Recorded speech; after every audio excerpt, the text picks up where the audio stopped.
one issue I'm having, and it is a fuel delivery issue. So anytime I get on it, I really get on it, somewhere shifting between second and third, the car starts to hesitate a little bit. I fixed that issue initially. I thought I did, at least. I changed the spark plugs. I had no issue with that. But then as I was driving again, really laying down on the throttle at about, I don't know, 5,000 RPMs, a little bit less than 5,000, in second and third gear, the car kind of just falls flat on its face. So what I'm having is what I believe to be a fuel delivery issue, and I'm going to have to get that addressed. I have a feeling it's more than likely the factory fuel pumps in this car can't handle the mods that were done to it. Again, it's nothing crazy. It still has the stock blower, but it has been ported. It's got the upper pulley. It's probably making somewhere in the ballpark of low 500 to the wheels. So it is a lot faster than stock, but more than likely I'm going to have to get that changed. And now I kind of want to go over the trade and how I was able to get the Ethereum swing to buy this car. So now, in the beginning of the year, when we were having the tariff panics and everything was dumping, right, a lot of that was speculative, and the market tanked really, really quickly.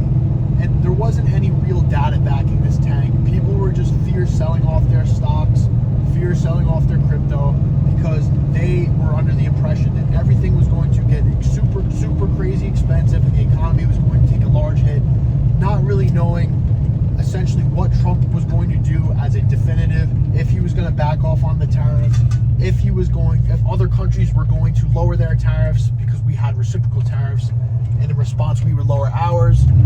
So a lot of the selling that we saw towards the beginning of the year, around March time, was kind of speculative and fear-based. And anytime there's fear-driven sell-off in the market, to me that's the best time to buy, especially when there's no real data backing what was going on. It's not like we knew the economy was going to take a hit. It's not like we had major data backing that the economy was going to take some kind of crazy hit and everything was starting to sell off. So first thing, right, everything is selling off based on a panic-based market, aka the tariffs. Two, Ethereum was seeing massive institutional adoption, especially with the ETF that was passed towards the beginning of the year, actually massively outweighing the inflows of Bitcoin. So we were seeing the panic tariff sell-off. We were seeing massive institutional adoption towards the beginning of the year. And the third theory that I had with this whole tariff situation was either one of two things were going to happen. Either Trump was going to really stick hard with the tariffs, he wasn't going to back down on them, and in which case, unfortunately, the economy probably would go into a short-term recession. Sorry, this camera holder that I have, it sucks, so just please bear with me. Sorry, this cheap iPhone holder that I have is now breaking. But the other theory that I had was, if we were to go into a short-term recession, what was going to happen was the Fed was going to be pressed to lower the rates and start printing a lot of money. And with the fact that Ethereum was down pretty significantly, we had massive institutional adoption. If that was the case and we were to really start going into some sort of economic recession, the Feds would have to lower rates, they would have to start printing money, and in turn, Ethereum would have almost no other choice but to rip to the upside.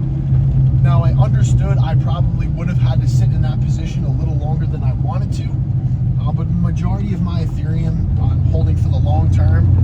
So that was either scenario one, which is the worst case scenario, or B, what would have happened, in my opinion, was as we start implementing tariffs on these other countries, they start lowering their tariffs for us, and because what Trump was saying is that they were supposed to be reciprocal tariffs, is in that case we would then lower our tariffs in response, which the market would have liked, and Ethereum and a lot of these other stocks and hot names would have kept continuing upwards. So in the short term, I understood if we were to go into a recession and the market was to dump because Trump were to keep hammering on these tariffs, and if prices of things were to skyrocket, I understood that the Fed was going to have to lower rates, and I understood that they were going to have to print a lot of money, which in turn, maybe it would have taken a little bit more time, but Ethereum would have to the upside, plus the institutional adoption. Or option B is Trump lowers the tariffs because other countries are lowering their tariffs in response to ours,